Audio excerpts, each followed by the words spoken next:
What is up Sobat PA? Hari ini gue pengen cerita deh. Jadi sebenarnya kejadian ini tuh udah 2 hari yang lalu kalau nggak salah.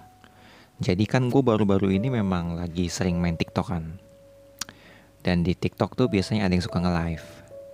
Dan yang gue suka dari live TikTok itu adalah banyak banget dari mereka, terutama cewek-cewek, yang suka curhat. Dan curhatnya itu gak melulu soal masalah percintaan. Ada yang curhat soal family issue mereka, di mana mereka itu survival atau mungkin fighter dari broken home atau broken family, atau mungkin mereka yang terjebak di lingkungan toxic family, toxic relationship juga. Ada juga yang mungkin masalah karir mereka, pendidikan mereka, kerjaan mereka. Jadi itulah kenapa yang bikin gue seneng main TikTok. Karena konten-konten yang ditawarkan itu beragam banget dan sesuai sama apa yang lagi gue jalanin sekarang, baik di podcast gue maupun di YouTube gue. Nah, gue lagi asik nge-scroll, tiba-tiba gue nemu satu cewek yang lagi nge-live TikTok, ya. Dan gue kalau nge-live TikTok itu, gue ngeliat of course yang pasti pertama kali yang gue lihat pasti dong muka dong. Gue lihat kayak, wih ini cewek lucu juga nih gitu kan, cakep nih gitu. Tapi setelah itu gue ngeliat di live itu dia ngapain. Itu yang bikin gue betah nontonin dia nge-live. Ada yang nge-live-nya cuman kayak ya pose-pose doang atau apa segala macam, ya itu biasanya nggak tertarik karena nggak sesuai sama ekspektasi gue. Nah tapi kalau yang konten live-nya itu mereka cerita atau apa atau jawab-jawabin komentar viewersnya, itu seru tuh, biasanya gue ikut ngobrol. Nah ada satu ini gue samarin aja namanya Jenny kali ya. Blackpink parah, nggak, itu yang terlintas di pikiran gue. Nah, si Jenny ini dia ngeluarin satu statement yang tiba-tiba itu jadi bikin gue penasaran, ya. Dia tiba-tiba bilang gini, guys, mohon maaf ya, ini hari terakhir aku nge-live di TikTok, hari terakhir aku konten di TikTok, hari terakhir aku bisa buka Instagram, hari terakhir aku bisa main PUBG. FYI dia ini ya, konten creator TikTok yang gaming gitu. Nah, diminta maaf di hari terakhir karena apa? Besok handphone dia akan dia balikin ke mamanya. Bingung dong gue di situ kan. Kenapa handphonenya dibalikin gitu? Nah ternyata setelah gue denger lagi, ternyata dia ini lagi terjebak di dalam family issue. Singkat cerita, orang tuanya cukup toksik lah. Dan memang broken home juga sih. Jadi gue ceritain aja kali dari awal ya. Jadi kurang lebih gini, si Jenny ini baru masuk kuliah 2 semester dan salah satu impian dia itu, cita-cita dia dari kecil itu masuk di kampus ini. Gue lupa lagi itu kampus apa. Gue lupa nge-record sih. Iya gue lupa. Pokoknya kampus yang udah diimpi-impikan lah dari kecil. Lumayan ternama juga di daerahnya. Nah, si Jenny ini dari kecil sampai sekarang dia masuk kuliah, itu dia katanya gak pernah sekalipun tinggal di rumah keluarganya. Jadi dia itu selalu nomaden, tinggal sama kakek neneknya, gak berapa lama dioper ke om tantenya. Dan yang sekarang ini dia lagi nge-live, dia lagi tinggal di rumah kakaknya, cicinya, yang kebetulan itu udah nikah, udah punya keluarga. Nah, gue gak tahu permasalahannya apa. Dia juga gak cerita. Intinya dia cuma bilang bahwa dia beda pandangan lah sama mamanya soal menentukan masa depan dia.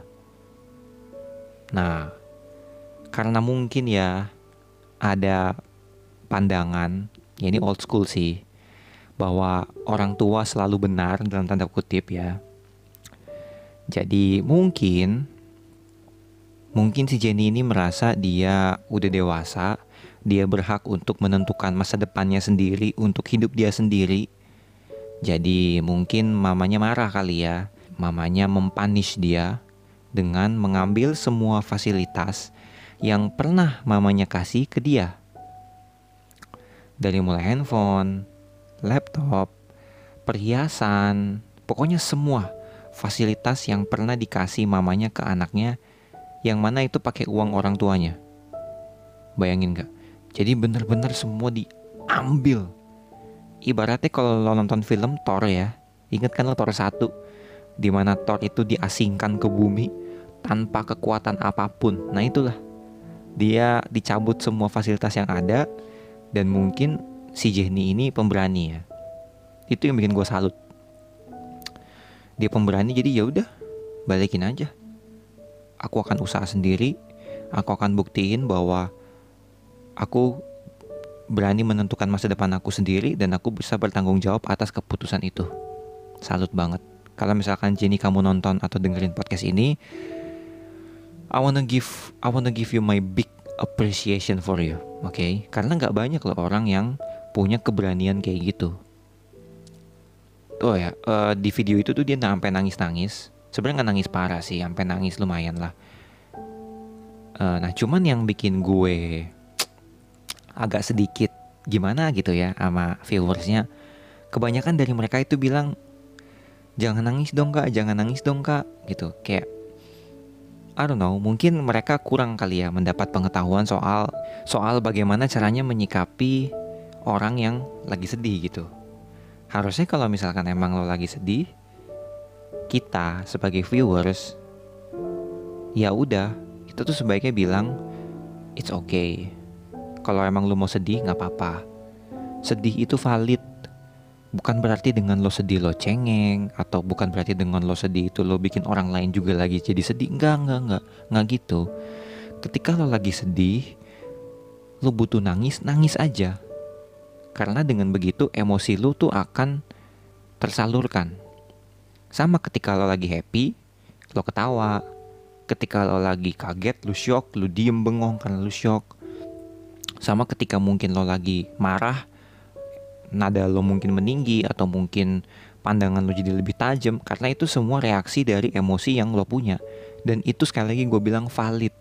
Karena kalau misalkan lo lagi emosi, lo bilang enggak terus, itu lo mendinai, lo menahan, lo suppress itu emosi lo. Jangan ya. Dan kita sebagai nonton harus bisa memfasilitasi emosi yang orang lain lagi rasain gitu. Gak apa-apa lo nangis aja. Nah kebetulan di live itu gue karena gue merasakan apa yang dia rasakan ya. Gue mengalami apa yang dia alami, jadi gue tulis komen. It's okay, gue bilang kan. I know that's hard. I've been there gitu kan. Kalau misalkan lo mau nangis, langsung lo matiin aja live-nya dulu. Lo sedih-sedihan dulu gak apa-apa. Pikirin dulu diri lo sendiri. Jangan terlalu mikirin viewers lo. Karena gue kasihan lo yang ngelihatnya. Sampai dia ngomong, aduh kepalaku sakit nih, tapi aku harus nge-live temenin kalian karena bentar lagi aku udah gak bisa live lagi.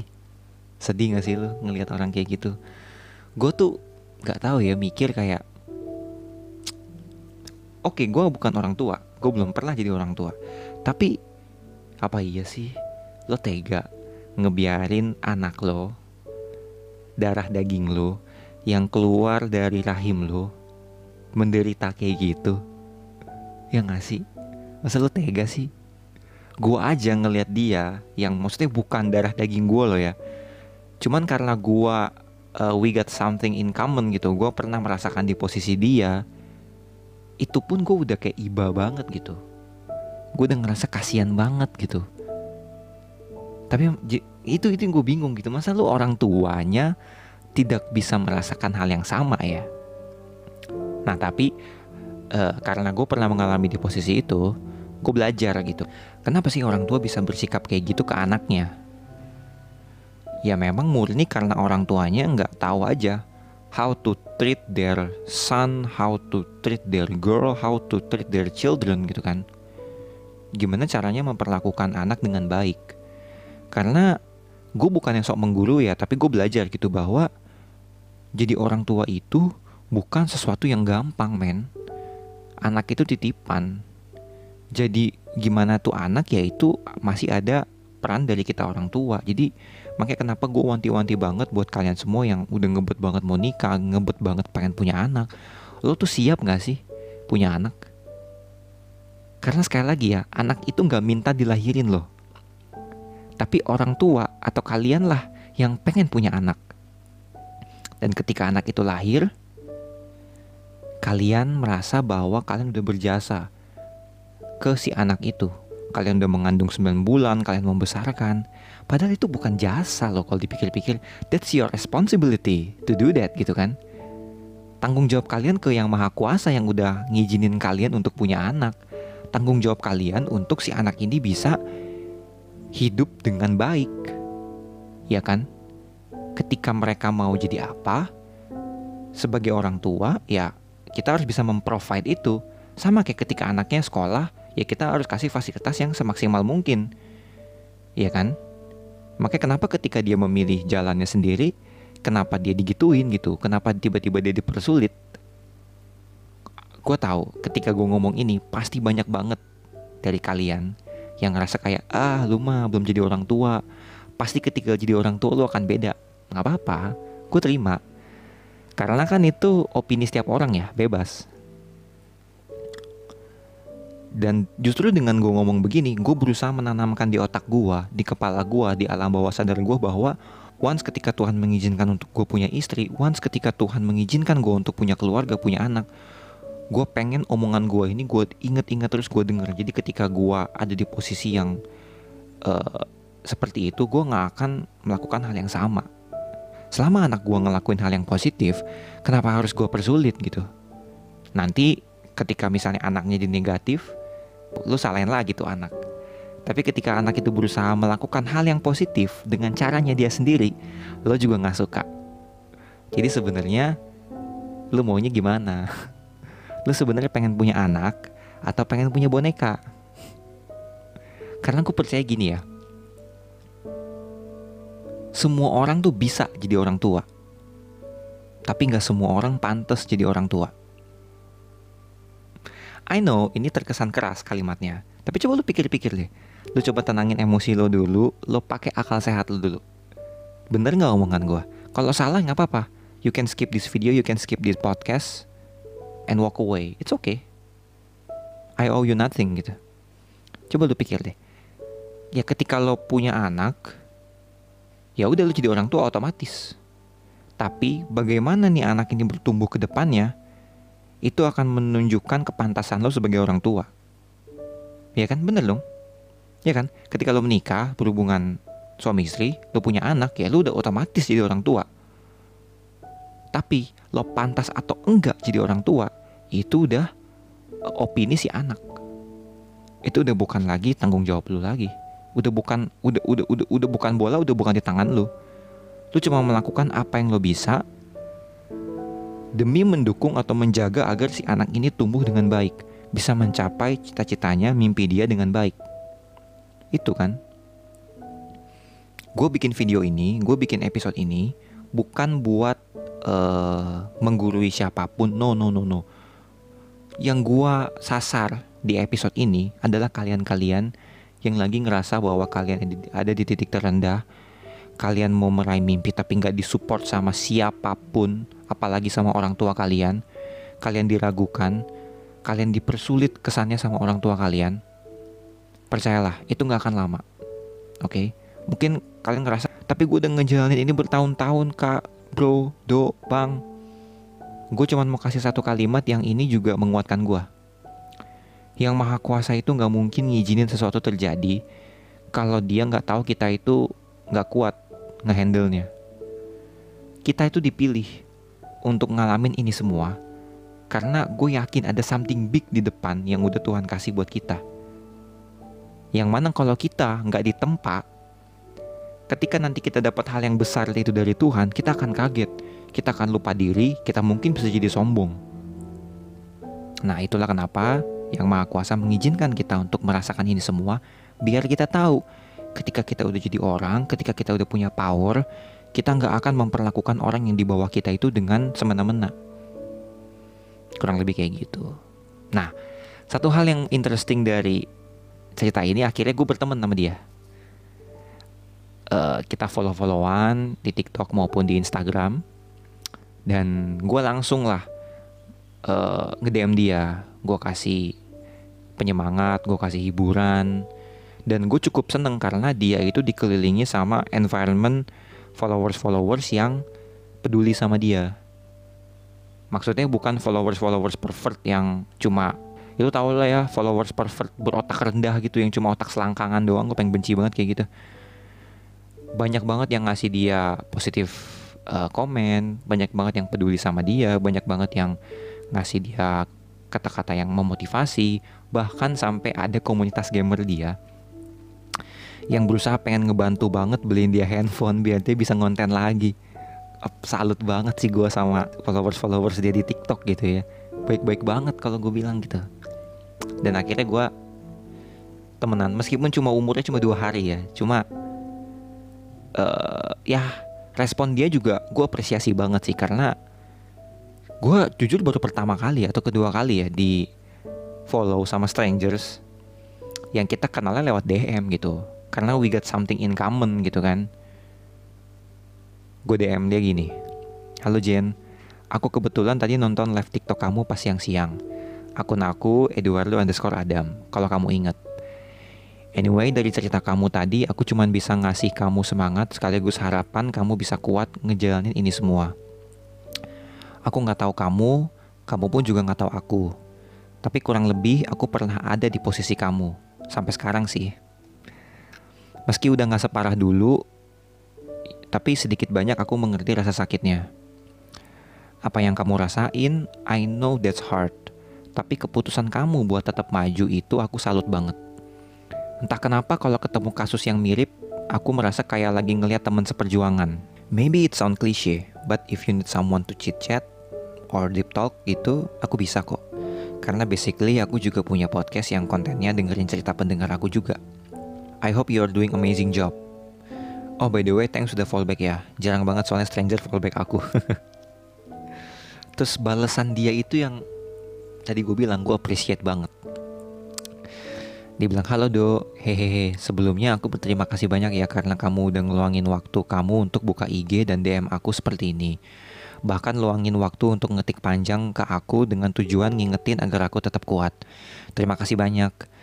It's okay, I'm okay right now. Apa yang terjadi pada diri aku jadikan pelajaran ke depannya supaya aku gak seperti itu kelak.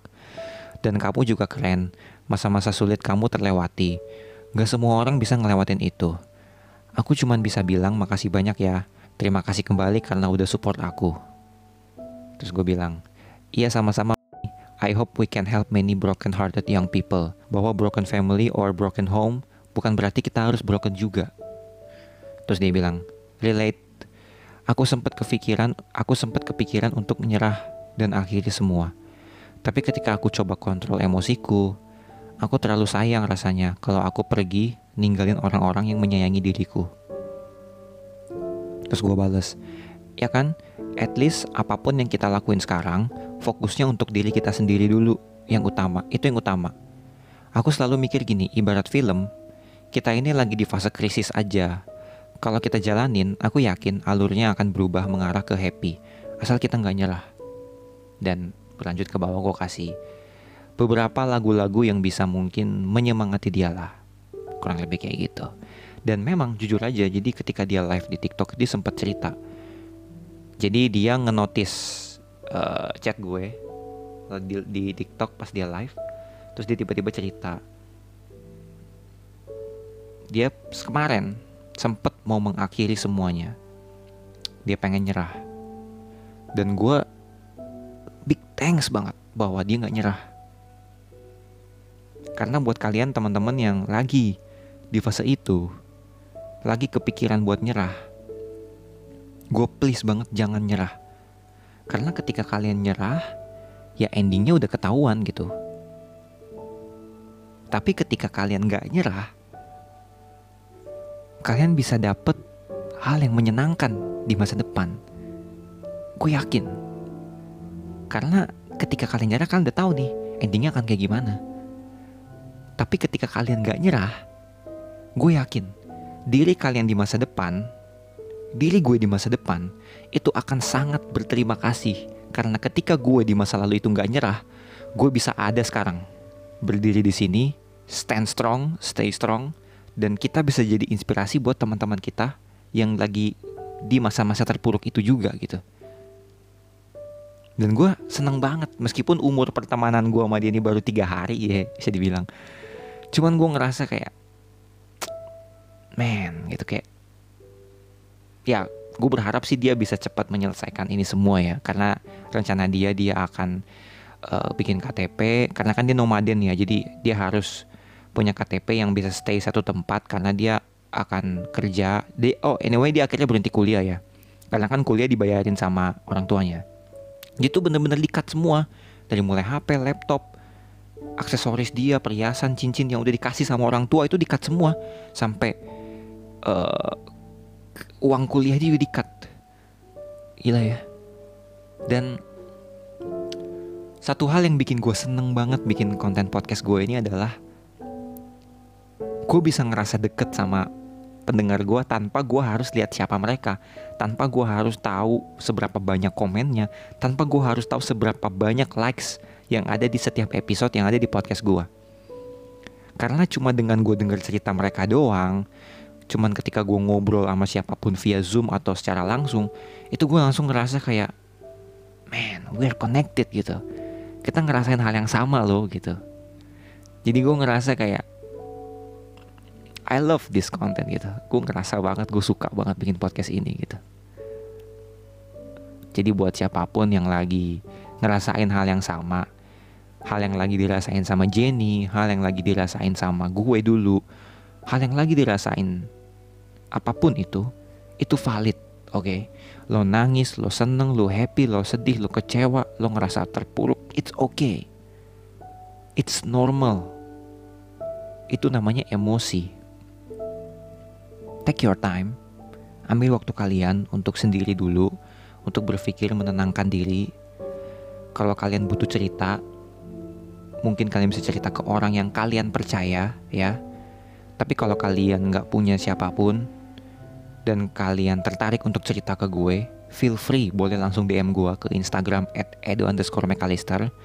Gue berusaha semaksimal gue mungkin untuk dengerin kalian. Dan ya, kalian bisa percaya sama gue, karena gue pun juga ngalamin hal yang sama. Dan gue gak mau bilang kalian itu korban dari toxic family, korban dari broken heart, korban dari broken family. No. Gue secara khusus manggil kalian adalah fighter dari toxic family, fighter dari toxic relationship, fighter dari narcissistic parents gitu. Karena gue yakin suatu saat kalian pasti akan jadi fighter yang tangguh. Itu menurut gue. Oke, itu aja untuk episode kali ini. Dan buat kalian yang ngerasa episode ini ngebantu, thank you. Satu aja yang terbantu dari cerita gue seneng banget. Dan ya, thank you so much buat kalian yang udah dengerin cerita gue di podcast ini, buat kalian yang udah nontonin YouTube gue. Dan gue mohon kalau misalkan kalian merasa kalian itu dapat insight baru, please banget share. Bukan buat gue algoritmanya bagus atau apa enggak, no. Lebih daripada itu, gue peduli sama kesehatan mental kalian. Gue peduli sama pertumbuhan kalian. Gue peduli sama masa depan kalian. Bahwa gue gak pengen banget kalian nyerah. Gue pengen kalian bisa senyum lagi. Itu fokus gue. Jadi thank you so much. Gue Eduardo Adam signing off. Remember, we only live once. So spread the love and stay positive. Bye-bye.